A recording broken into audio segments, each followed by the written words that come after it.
Hello, happy Friday. Yay, it is Friday.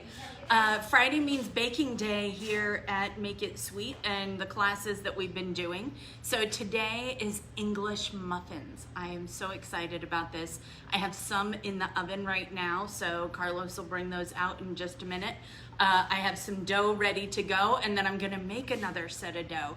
So yay, I'm gonna have lots of English muffins to share around. So glad to have everyone here. Thank you so much for joining us, and hope you're getting to bake some things after class.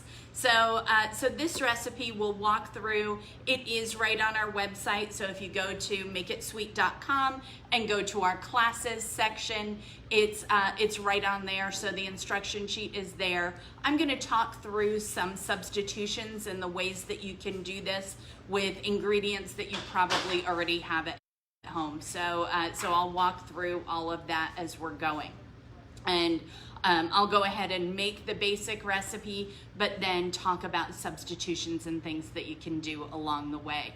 Because I've heard that it's kind of hard to find milk powder right now. So that might be even harder than yeast and flour. But if you are in the area, we have milk powder here. So you can go ahead and grab some here, or wait till Monday when we're open again. So we're open Monday, Wednesday, Friday. We're going to expand. We were just 10 to noon. We're going to be 10 to 2 each of those days. We're here till 2 anyway, and pulling items and getting everything ready to go for the next time. So we'll be open from 10 to 2. So that's a move in the right direction. We're expanding our hours. Yay. But when you come, we want to be really careful. The reason that we are expanding the hours is that there were several times, even today, that we had to lock the door because there were so many people in here that we needed to do that so that we could provide a safe distance for everyone.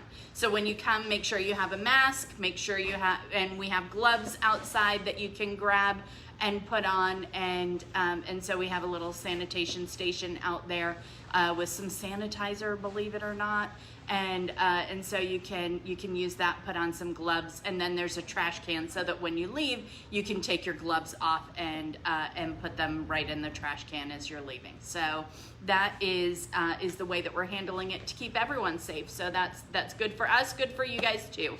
And we're all wearing masks and gloves and doing that as well. So thank you so much for joining us. We have talked about what we're going to do for next week. And so next week, Monday, is going to be pot pies. And so that one, we're actually going to make what's called a rough puff pastry. And so that way we get the flaky top on it. You can make a pot pie with any kind of pie crust, and we've gone through several different pie crusts. There's pie crust recipes on our website, but this rough puff is really good and nice and flaky, and so that's kind of what reminds me of pot pies. And I'm just calling it pot pie rather than chicken pot pie because I'm going to talk about how you can use leftovers that are in your fridge and be able to make them all together. And so oh my gosh, Carlos is bringing in the English muffins. It's exciting. All right, that's Carlos's hand right there. There we go. All right, so they're really hot, straight from the oven. I'll pick one up and show you in just a minute. So pot pies, use it, and it's a great way to use leftovers, some leftover, a little bit of meat, some vegetables, frozen vegetables, there's all different kinds of things that we have now that you can scrounge around and be able to find stuff to make a great pot pie. And so that's going to be on Monday.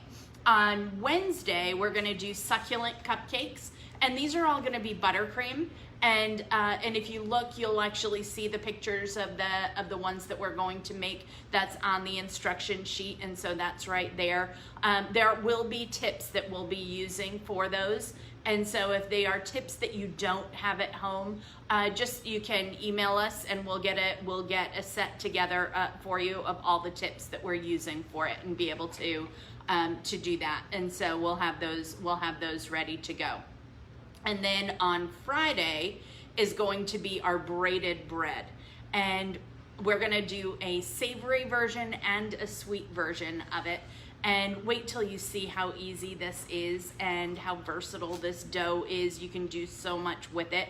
And the nice thing is that it's very easy. And you're going to see that in order to get that braid and that look is so much easier than you think it's going to be. So that's fun. We'll be able to have a breakfast and a savory version and be able to do that on Friday. So that's our plan for next week, and the plan for being open and a little bit of expansion of hours and going from there. So we're excited to be moving in that direction, and looking forward to the day when we'll be actually able to have a real class.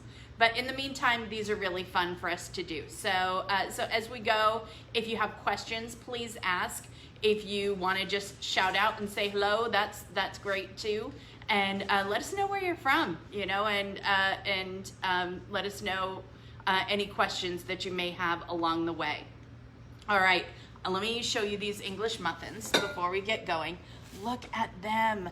They are beautiful and they are nice and thick. That's exactly what we're looking for.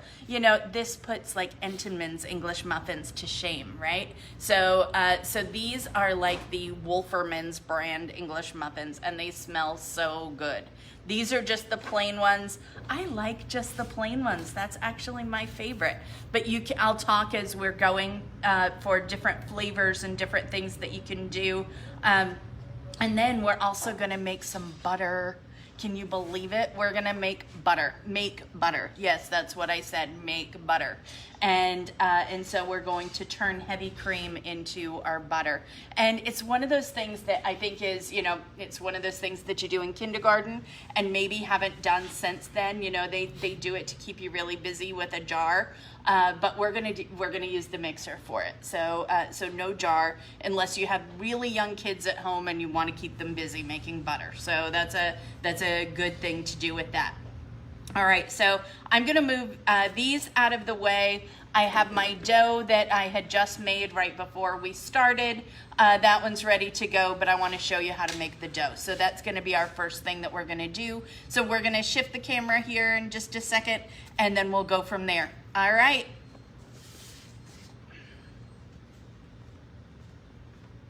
English muffins. All righty.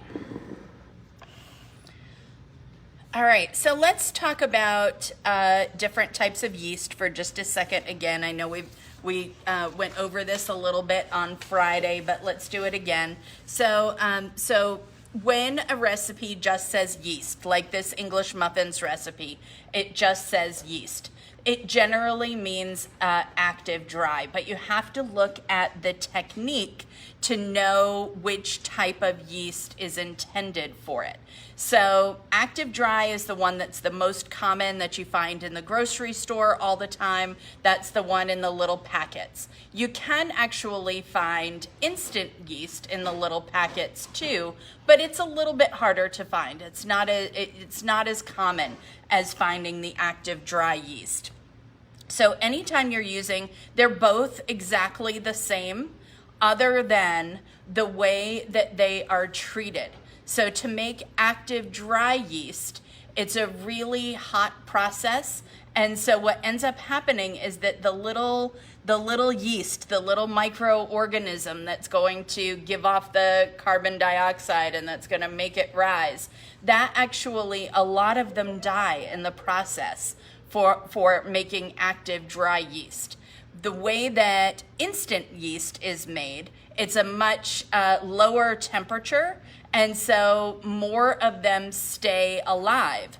And so it's more active. And so that's why a lot of times it's called rapid rise, or it's called instant yeast, or it's called bread machine yeast. And you'll see it's very, very fine. So active dry yeast, you have to put it in water first, or your liquids first, because that will hydrate the yeast. instant yeast can go straight in with your dry ingredients. So that's how you can tell in a recipe whether it was intended to be active dry yeast or whether it was intended to be instant yeast. And realistically, you can pretty much go 1-for-1 amount-wise, but technically you don't need as much instant yeast as you do active dry yeast. So if the recipe is written for active dry yeast, you can take 75% of that, and that's what you will use for your instant yeast. So that's what we have here, because it's been impossible to find active dry yeast, right? Like instant yeast, we've been able to find, our bakery supplier has it, and the thing is with instant yeast, that's really what more commercial products are made with. Businesses use instant yeast. It's a little bit faster. It's a little bit easier mixing process. So that's why instant yeast has still been much more available. So with this, instead of the 1.5 teaspoons of active dry yeast, it's going to be 1.25 teaspoons of my instant yeast. And I'm going to get all of my dry ingredients together in my bowl. And so this one is bread flour that we're using here. If you don't have bread flour and you have everything else and you're really wanting to make these, go for it. It'll be absolutely fine with all-purpose flour. They're just going to be a little softer. They're not going to have quite as many nooks and crannies, but it'll still be a really good English muffin. So nothing wrong with that. So bread flour is going to be 11 ounces. So scales are always just so much more accurate than a dry measure for this. And so that's why we use a scale. And I realized that I'm just looking at the recipe now that it doesn't even have the volume amount. I'll do some math and get a volume amount for you.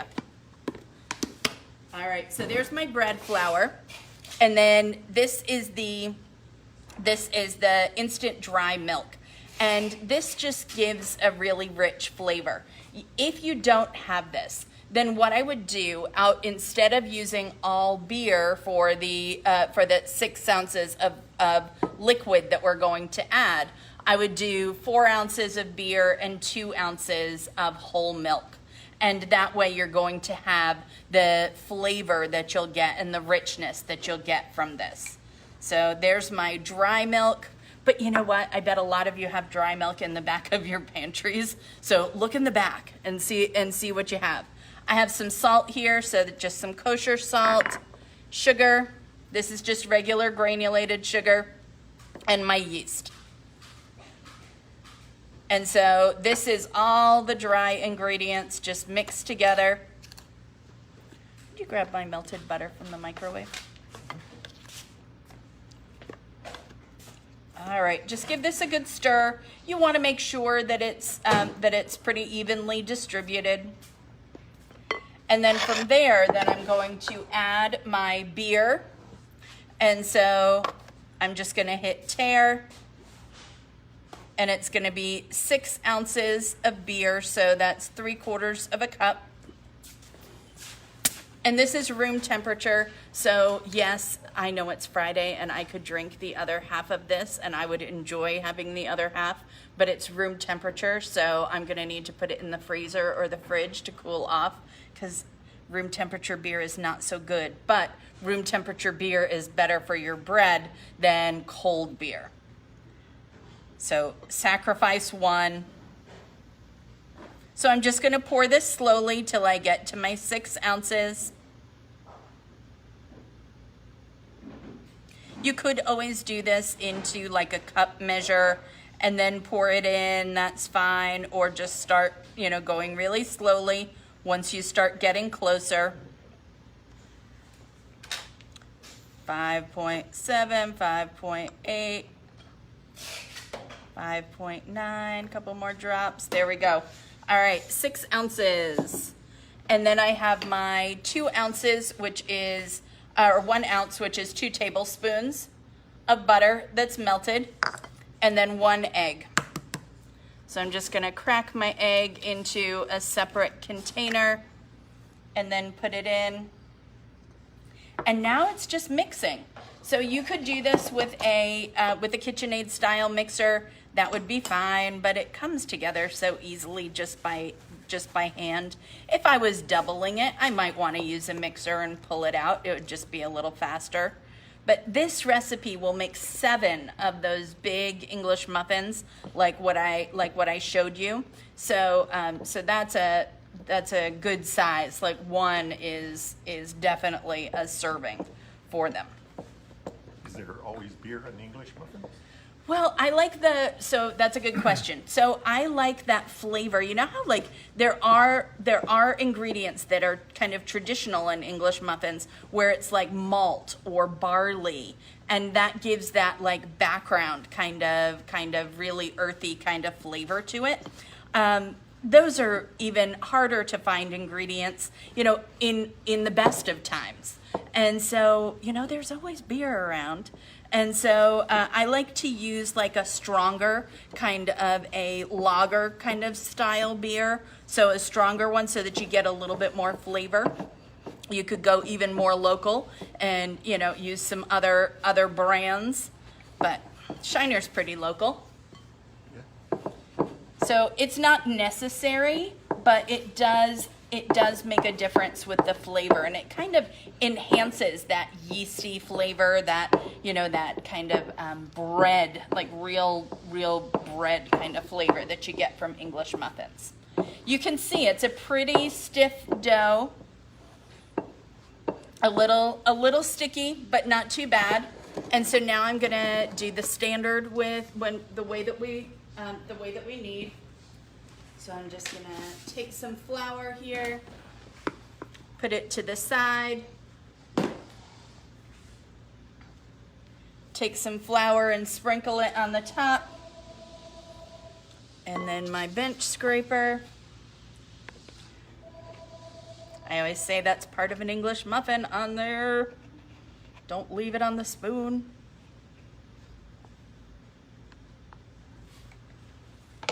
All right. And then scrape your bowl.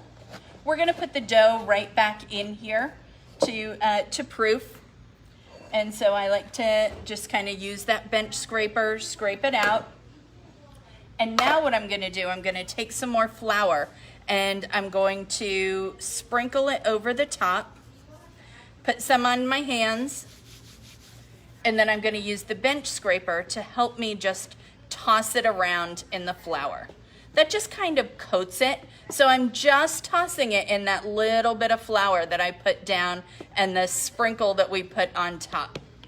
And so now I can start kneading. So you can see it really, it looks pretty lumpy, like it's not together. Just a little bit of kneading and this one really comes together very easily. So a little bit more flour. I'm gonna push in with the heels of my hands, and then I'm gonna be rocking it back with my fingers. So push in and rock it back. I do it twice, and then I do a quarter turn, and then fold it in half, and then start again. So in twice with the heels of your hands, kind of rocking it back, adding more flour anytime it feels like it's sticky on your table or sticky on your hands. It was starting to be a little sticky on the table there. So needed some more flour. And once you kind of get going with this, you just kind of get into a rhythm. And it's not hard. I'm not like putting my whole body weight into this. I'm not even gonna work up a sweat doing it. It's fairly gentle.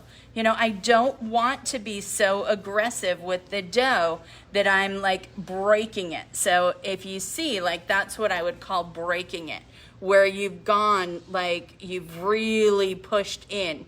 And if you do that, what ends up happening is that you usually end up adding way too much flour, because that part where it's broken is always going to be really sticky. So if you keep it nice and keep that surface tension there, then you're not going to add too much flour. It's just going to be enough to keep it from being sticky to the table or sticky on your hands. There are a few breads or things that are made where you have to be that aggressive, but not very many. Most are like this, where you're just wanting to need just to develop the gluten in the flour and make it nice and smooth, get it to the point where it's not sticky, and then let it rest and proof. All right. Almost there. I don't mind it feeling a little tacky on my hands. I just don't want it to be sticky. So a little bit of tackiness is fine, but not sticky.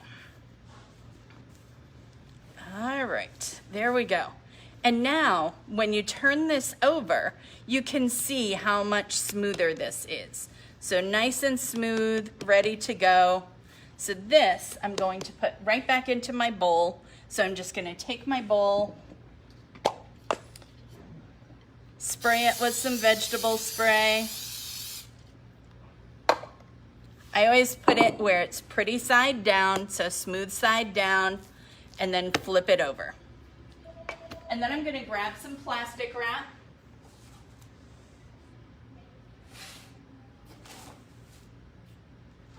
And put it right over the top. If you wanted to, you could put this in like a warm area in your kitchen. That would help with proofing it a little faster. Just a warm area, not a hot area in your kitchen. Or if you wanted to take a towel and dampen it with some warm water and then put that over top, that would be fine too. The plastic wrap is really to help it not have any drafts that hit it.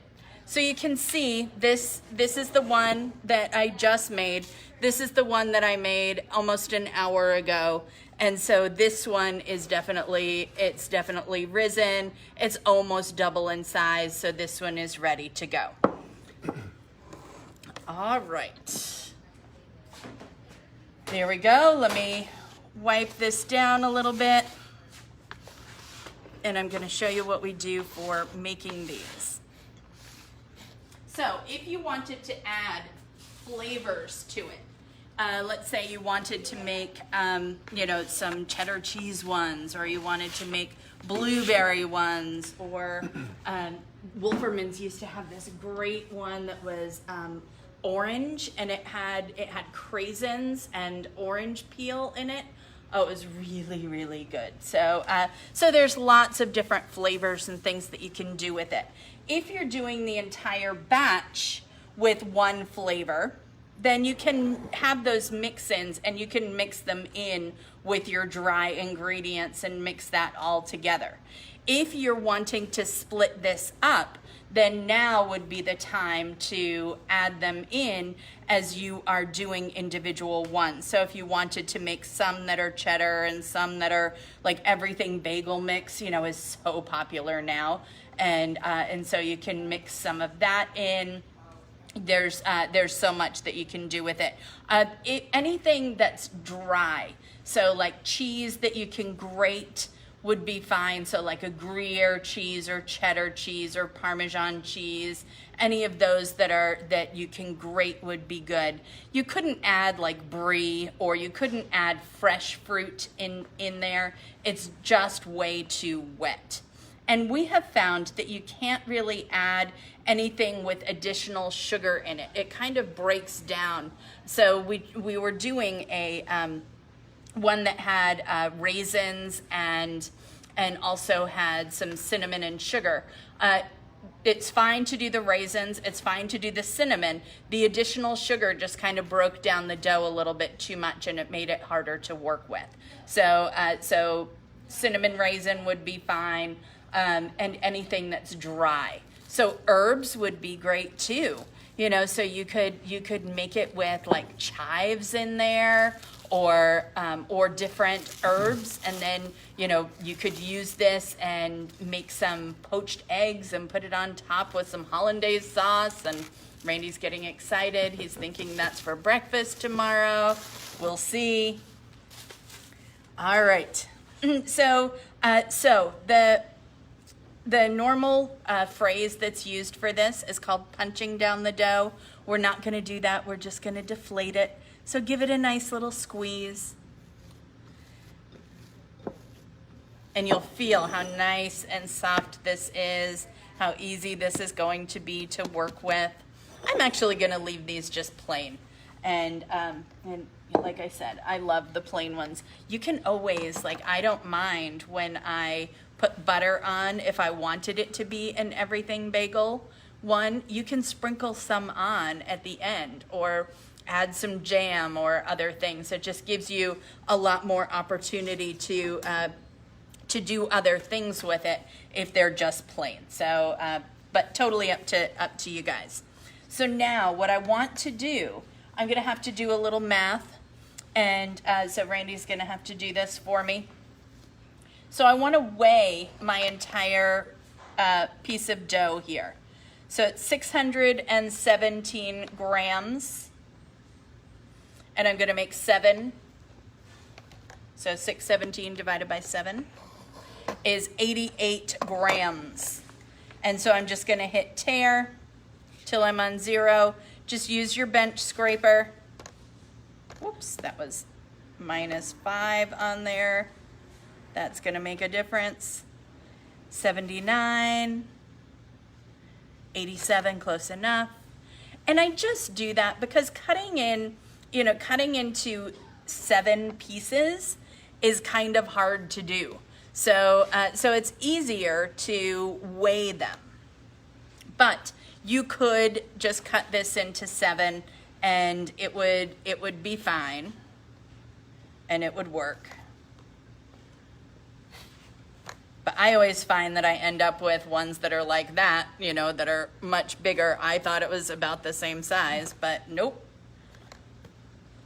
So it's harder to do. So I think it kind of goes faster with weighing them than trying to just cut and give it a look of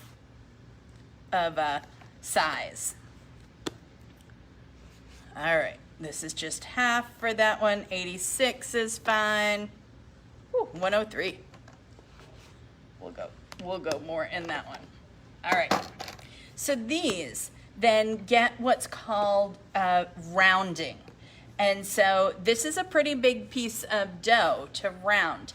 So what you want to do, you want to think of having your hand really caged around the dough. So I'm just going to hold it and I'm going to move in a circular motion and I'm going to keep the dough right in the palm of my hand. And notice I'm straight on my table with no flour on here. If I hadn't cleaned up my flour, I wouldn't be able to do this because what would end up happening, you're not going to get that surface tension. And so see how you get that nice rounded shape to it. So I want to round all of these.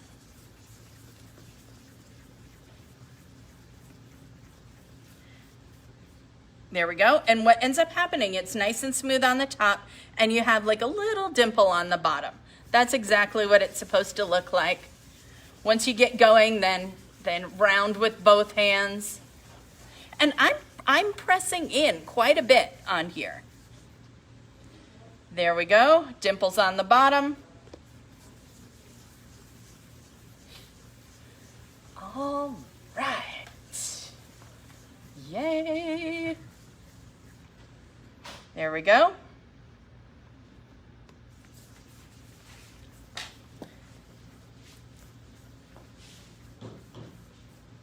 All right, they look really pretty. All right, so now what I'm gonna do, I'm gonna grab a sheet pan and I'm gonna spray this with a little vegetable spray.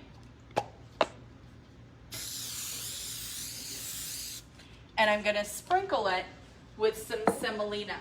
So we use semolina to keep it from sticking. You know how English muffins have that like you know, it's kind of like the bottom of a pizza, how it has that it almost looks like it's cornmeal.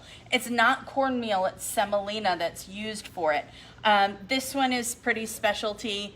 Might be a little hard to find right now, but like I've kind of seen, some of the specialty stuff is not as hard to find as you would think. So you may be able to find it. Bob's Red Mill has semolina in the plastic bags, and so you should be able to find Bob's Red Mill fairly easily. All right, the size that we're gonna make these to is 3.5 inches. And so I have rings that are like this, that are 3.5 inches. If you don't have rings, look around your house and come up with something that's, you know, 3.5 inches or around there. You know, it doesn't have to be something that's gonna hold it, just something that can go on top of it so that you can check the size. So look around, like I'm thinking like maybe the top for a pickle jar, you know, like a big wide mouth jar, you know, about like that, or maybe some of the big wide mouth, ball jars, you know, there's things that you can find around your house that are around 3.5 inches. And so what I'm gonna do, I'm just gonna take my dough, I'm gonna put it in, I'm gonna take a little bit of semolina right on the top, and then I'm gonna press this out so that it's that size. And it doesn't have to be exact, but you want to come pretty close. All right, and then I can use this same one. So I had already put a little bit of vegetable spray in there. If it feels like it's sticking on the side of it, then go ahead and put a little bit more vegetable spray on there. And the rings don't have to stay on now, but we're going to use rings later when they go on the griddle. So I'll talk about that in just a minute. So I'm just putting these in.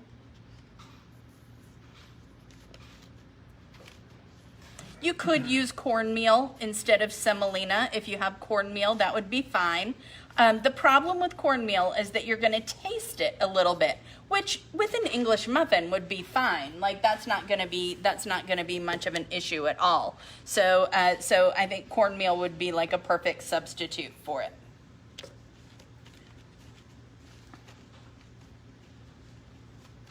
There we go. And this just makes it so that they're all pretty close to the same size. So the things that we did by weighing them and having them the same size, rounding them, using the ring now, you know, to do the size. This is what's going to help it be taller and not just spread. There we go.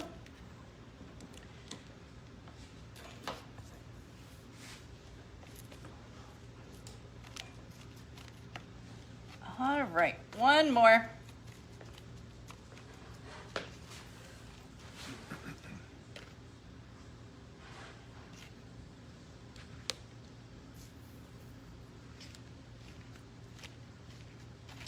All right, nice. So these look really good. I like to put these aside for just a few minutes. And it says 10 minutes, it doesn't even take that long. They will still rise, you'll get a big puff out of them, but you do want them to sit aside for just a little bit. And I'll do that while I am talking about our griddle and what we're gonna use for that. So I'm just gonna take this one off, set these to the side right here, and then let's talk about griddles. All right.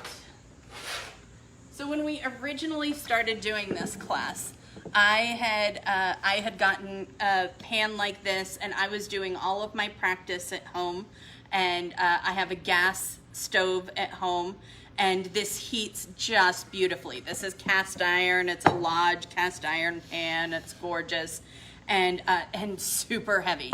And so I was practicing this at home, whipping out English muffins. You know, they were really, really good. Well, then we brought this in, and we had like 7 of them for our class. And then we use an induction burner. And induction burners work with cast iron, but what ends up happening, and you can even see, it has like a ring on the inside. This would get screaming hot, and on the edges would not get very hot at all. And so it was just uneven, where if you use this with gas, it would be perfect, or use this with an electric range, that would be perfect. So, so cast iron would be the absolute #1 way to go with the first bake for the English muffins. So there's 2 parts that go into baking these. There's the on the stove part, and then there's the in the oven part. So, so this would be great if you have cast iron. Absolutely, that's the way to go. But what we came up with here was using a griddle. And so you can see I used this one earlier. Here, I can turn it around this way. My electrician here, Randy. All right, so I'm just gonna turn this on, and you wanna go to about 350 and heat this. And so a griddle is perfect. So you can use these for things other than just pancakes. And so that ends up being like a really good way to use this. So what I'm gonna do, I'm going to put some spray on here. So a little bit of vegetable spray. And then I'm gonna use my rings because I have them. If I did not have rings, just straight into your pan, straight onto the griddle, that is absolutely fine. What ends up happening if you don't have rings is that they're gonna spread just a little bit more and not be quite as tall. The rings kind of help keep it moving up rather than moving out. But they're still delicious English muffins, so no worries about having to have all the rings. There are some rings that, and I'm just kind of spraying it so that there's a little bit of pan spray on the rings. There are some rings that are called specifically English muffin rings, and we sell them. They come in a set of, I think it's 4 in a set. They're thinner than these, actually. They're not as tall, and they're so much more expensive. So these are just our regular 3.5-inch cookie cutter, and so it's a round cookie cutter. I don't know, how much are our cookie cutters? $1.80. So so much less expensive than buying the English muffin rings. So you can buy the English muffin rings if you want, but that's the way to go. All right, so now I'm going to take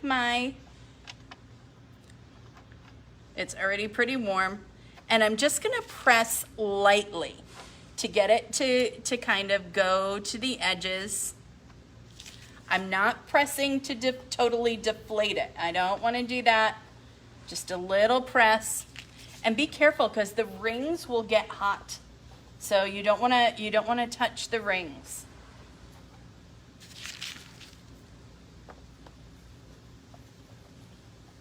All right, and so what we're gonna be looking for is like a golden brown on the bottom. Not all over, but just a nice kind of golden brown on the bottom. All right, when they are done, they can go straight back onto your same pan to bake. And so they're just gonna go straight back on here. It's fine that it has the semolina on there, no worries. So it can go straight back onto that pan. I'm gonna use some tongs when I'm ready to move them around, because like I said, the rings get hot. So I don't want to be touching the rings. And you need to stop doing what I was doing. Don't just keep touching them, all right? Let them be. So, so what ends up happening is that they will start getting that browning on the bottom, and then you're gonna flip them, put the rings back on, and then they will finish on the other side. And then from there, then they go into the oven. So the oven you want to be preheated to 350 degrees, and it takes about another 12 to 15 minutes or so. You want to get them to 200 degrees. And yes, we do take a thermometer, we put it right in the center, and then that's what you use to measure it. And that way you just know that they're totally done. All right, so let's see. That's what we're looking for. See that nice golden color? There we go. And you'll end up seeing, like if you're using a griddle, you'll have some hot spots, on your griddle. Like some areas will heat more than others. So just end up moving them around a little bit. Look how much they've already risen. So do you see, like they're already up, like almost to the top of the rings.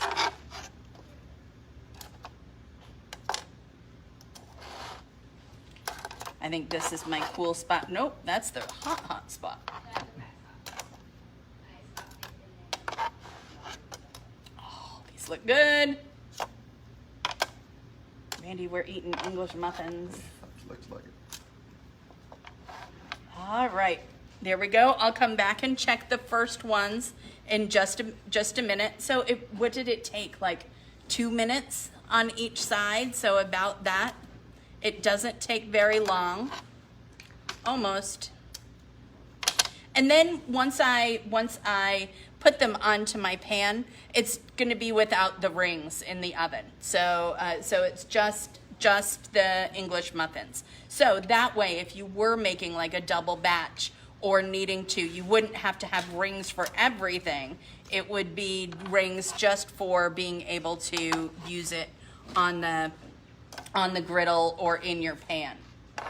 Go for my hot spot. Nope, it's still not done.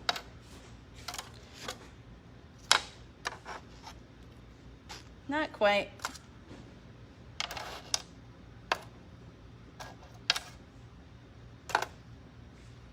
Yeah, and just realize the rings do end up being really, really hot. So be careful. There we go. What's the knife for? No, I need a fork to cut them open.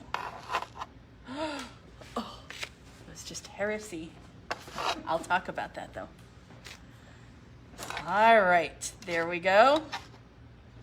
But first we're gonna make butter.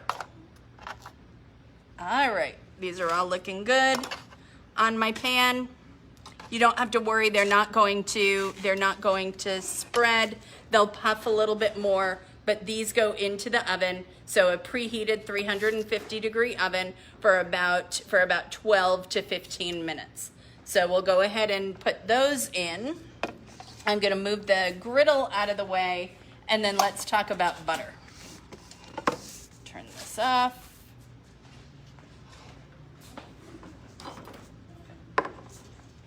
All right, let me move this out of the way. All right, hopefully you have made butter before. It's really fun, it's easy to do. It's heavy cream, that's all you need. And then you can add some sour cream to it if you have some. Or if you don't, then you can just do it with just the cream. Randy's gonna grab some sour cream for me. All right. So I'm gonna move my mixer up here. It's gonna be 4 cups, which is a quart of heavy cream.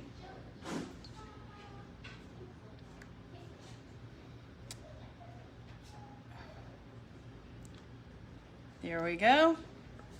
And 1 cup, which is 8 ounces of sour cream. This one will be good. Okay.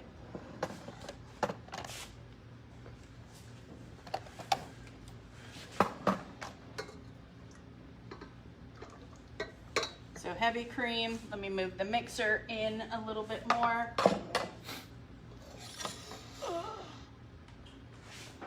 So in class when we do this, wait till you hear this. In class when we do this, it's we have like 6 mixers at a time going, and so it's really loud, you know, when we're doing this. This is the 7-quart mixer, so it's quieter than some of the others. But yeah, when we have a bunch of mixers going at once, it's just very, very loud. The reason we use the sour cream in here, it's just to make it taste more like European butter. So you know how like European butter, like Plugra or Kerrygold, like the good like European butters, they almost have a little tangy kind of flavor to them. And so I think the sour cream just kind of mimics that for me. Yeah. Oh, yeah. There we go. All right, so now I'm just, before I do this and turn it on, what I need to do, because it's gonna start sloshing around, I'm going to cover this.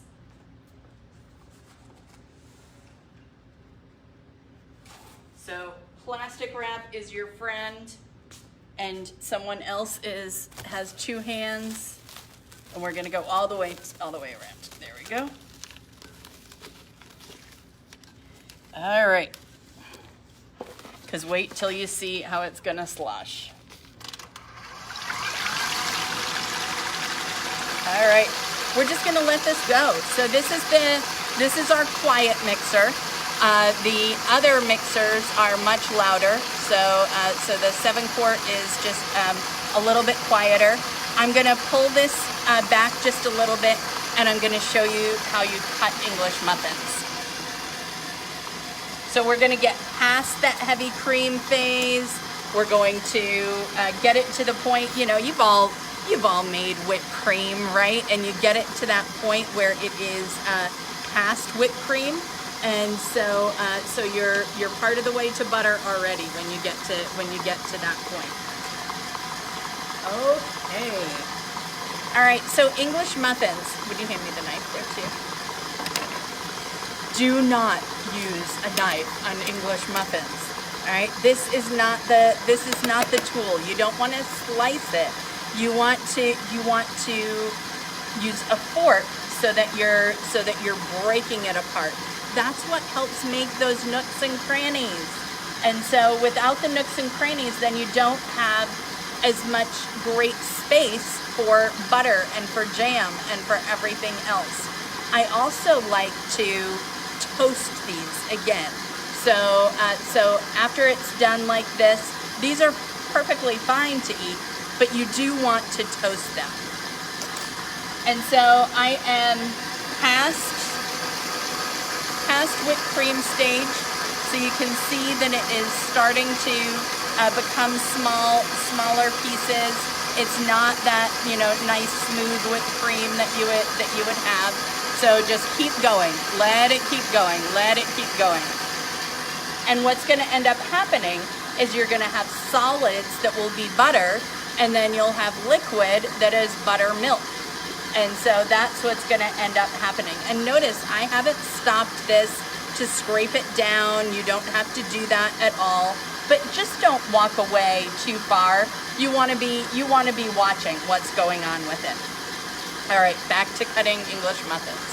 So you put the fork in and then just give it a little twist. And then go right next to the one before.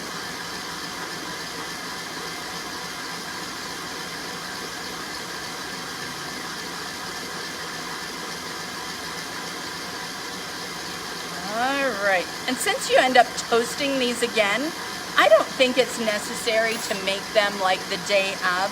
Look at that, nooks and crannies in there, yay. So this will be delicious with some of our butter and some jam. And again, I would put these into the toaster. If you have like a wide mouth toaster, that's perfect. If not, then under your broiler for just a little bit to heat them up.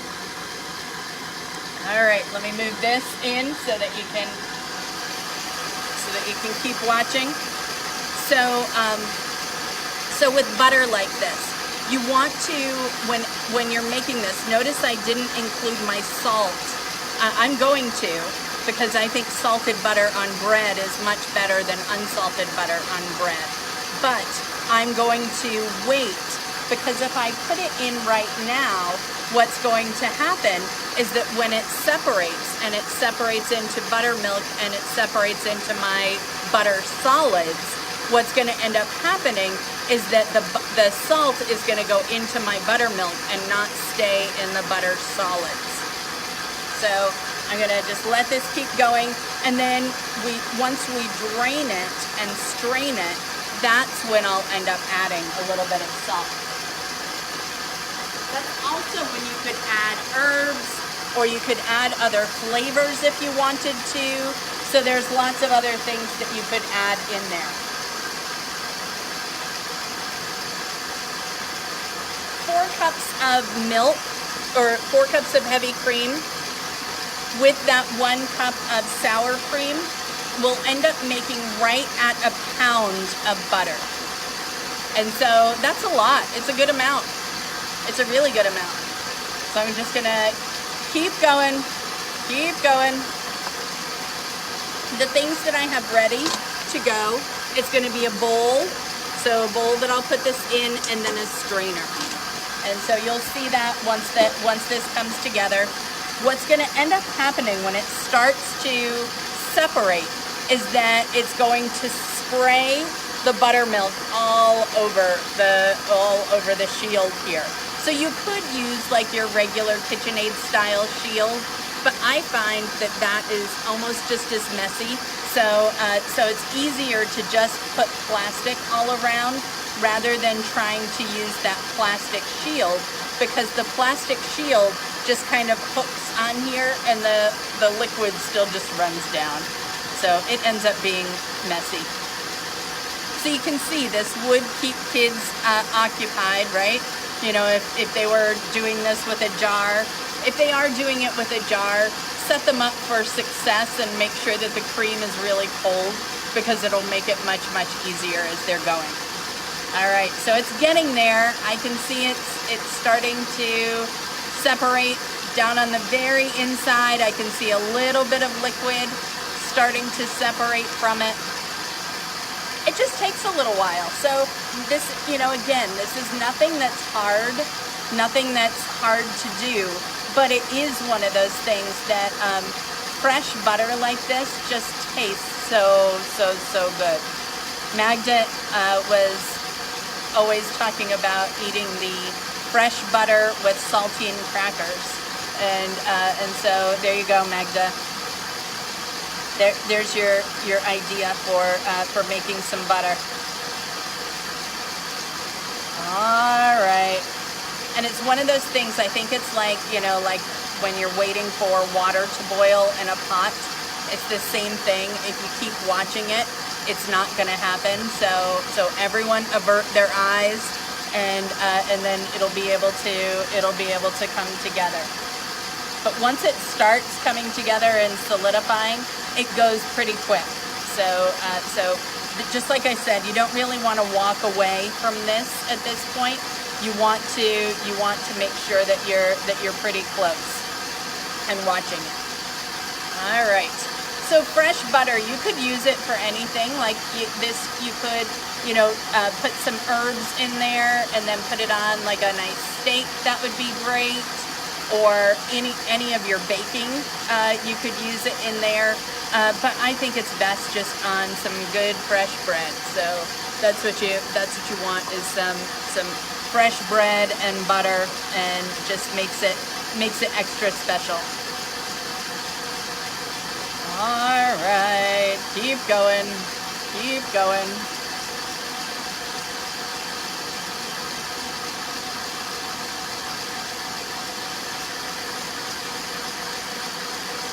Almost. Notice this is the whip attachment that you're using with this. So it's not just the flat paddle, it's the whip. And that's what you have to use for whipped cream. It's also what you have to use when you're making butter like this.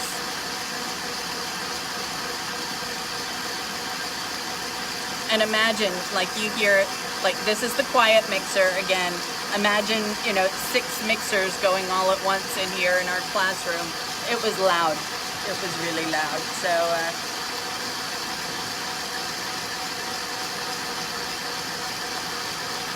glad we're not churning it, right? Really? Yeah. Randy's happy we're not churning it because that would probably be his job. Somehow I would make that his job. Yeah, or take turns. Yeah, but imagine like in the old days, you know, like churning it. You know, you would end up, you know, because the cream would be warm, it would take even longer. So, and that's not easy to do.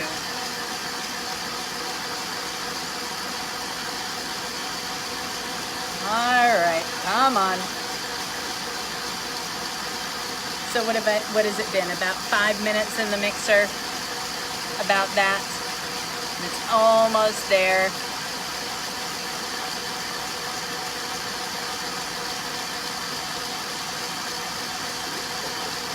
Yeah, you can see the liquid is starting to spray on the sides. So, and I can see inside and see that I have some pretty big chunks in there. And it kind of clears everything off of the sides. So that's why you don't have to stop it and scrape it down, because it will automatically do that for you. So now you can see it's getting lots and lots of liquid on the sides. This is why we have the plastic on here. This would be such a mess if we didn't. All right, and now it's almost like you can hear it. You can hear it start to be like, can you hear that? Yes. So hear how it's just all liquid in there. And now when I pull this away, there we go. We've got butter and buttermilk. So we could have pancakes or waffles or all kinds of things that you make with buttermilk. So now what you want to do, will you move the mixer kind of back? See, it's still a little messy on there. Now I want to take my butter, get all of it.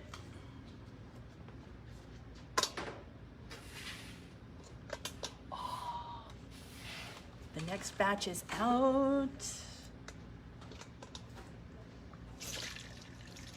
And there we have buttermilk and butter.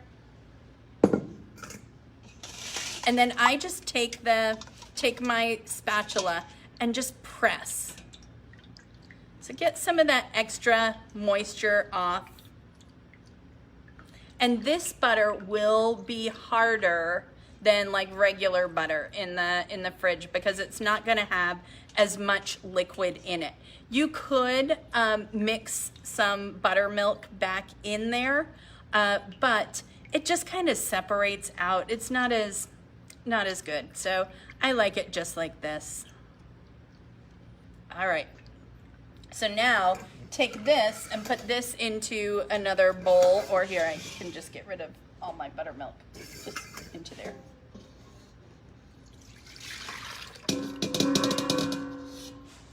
There we go. Put my butter in. And then you could put this back in the mixer if you wanted to mix in the salt, or just mix it in by hand. And so about 2 teaspoons of salt in here, or any other dry herbs or other flavors that you would want to add in. So just mix this by hand. So I'm just spreading the butter out in here.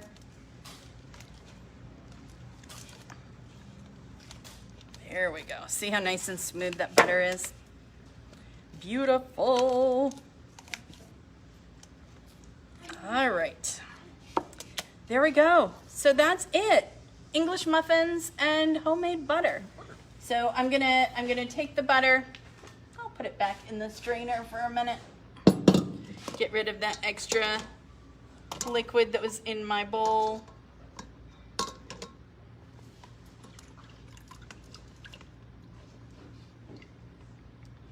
There we go. So we have fresh butter to go with our English muffins for breakfast for tomorrow. So we're gonna lift up, and I'll finish up and talk to you about this, and then I'm gonna eat some English muffins. All right, guys, thank you so much for joining us for English Muffins. This was fun. Hopefully this is something that you will try for breakfast sometime. It doesn't have to be during quarantine time. You can do this and, make fun breakfasts anytime. So, but I think a lot of us are at home baking and doing some additional kind of things that we maybe would not normally be spending the time to make. So, so thank you so much for joining us. Thanks for coming in the store and buying ingredients, and thanks for letting other people know. I've seen a couple of posts where people have shared or said information about the things that we're doing at the store. So thank you very much for spreading the word and letting people know that we are open. So next week is going to be Monday, Wednesday, Friday. So we'll still keep to our Monday, Wednesday, Friday time frame, but we're going to expand. So it'll be 10 to 2 Monday, Wednesday, Friday. And then instead of just 10 to noon. So that'll spread it out a little bit and maybe give you a little bit more of an opportunity to run over and pick something up if you need it. And then from there, we're hoping to continue expanding. As things open up and moving forward, we hope to be able to expand and eventually get back to our regular hours. That's certainly the goal, is to get everything back to that kind of normal. So when you do come to the store, have a face mask with you. We have gloves, so you don't have to worry about bringing your own unless something special about your gloves, that's fine. And then we have hand sanitizer out there, and so we just want everyone to be safe. So we're doing this as safely as possible and making sure that it's safe for us and safe for you. We keep wiping down door handles, we wipe down carts, we wipe down baskets, everything that people touch. So it's been lots of cleaning going on and doing that. So thanks for coming in. Thanks for tuning in on these Facebook Lives and watching what we're going to do. Next week we have 3 fun ones scheduled. So Monday is going to be pot pies, and we'll make a rough puff pastry with that one. And then I'll show you how you can turn leftovers that you have in your refrigerator into delicious filling that you would be able to use for that. And I know, I'm just not a big leftover fan unless it's repurposed. We always have. It's just hard to cook for just 2, so we always end up with leftovers. Randy's really good about eating them for lunches. I'm not so good about that, and so I like to be able to repurpose them and to do something else with it. So a pot pie is a great way of doing that. So it kind of tricks me into not remembering that it's leftovers. And then on Wednesday is going to be succulent cupcakes, and so really, really pretty, very, very timely. They look like real succulents out of buttercream, and so the directions are posted right on there. And I'll make sure that it includes like the AmeriColor colors that we're using, and I know that the buttercream icing is right on the recipe sheet as well. So I'll make sure that has all of the colors and the things that we're going to do with that. And then on Friday is going to be another baking day, and so that is going to be braided bread. We're going to do a savory version and a sweet version.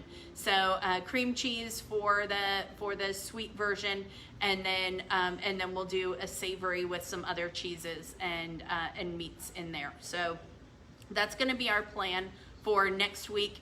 If there are things that you want to see, then go ahead and put them on here. Give us some suggestions and go from there. That's how the black and white cookies came up. That's how the pot pie came up too. So give us some ideas of things that you're wanting to see, and then we'll try to work that into the rotation. So thank you so much for joining us. Please, if you are not already, if you have not liked our Make It Sweet Facebook page, please do that. Please share this with friends and family who like to bake, and that just helps us get the word out. So glad to have everyone here. I hope you have a great weekend. Enjoy baking whatever it's going to be, that you're going to make. Let us know what you're making. So put it here on the comments, or send us a separate message or a separate post on Facebook and let us know what it is that you're making. Include pictures. I love seeing pictures of the things that people are making. So thank you so much. Have a great weekend and make something sweet. All right, bye.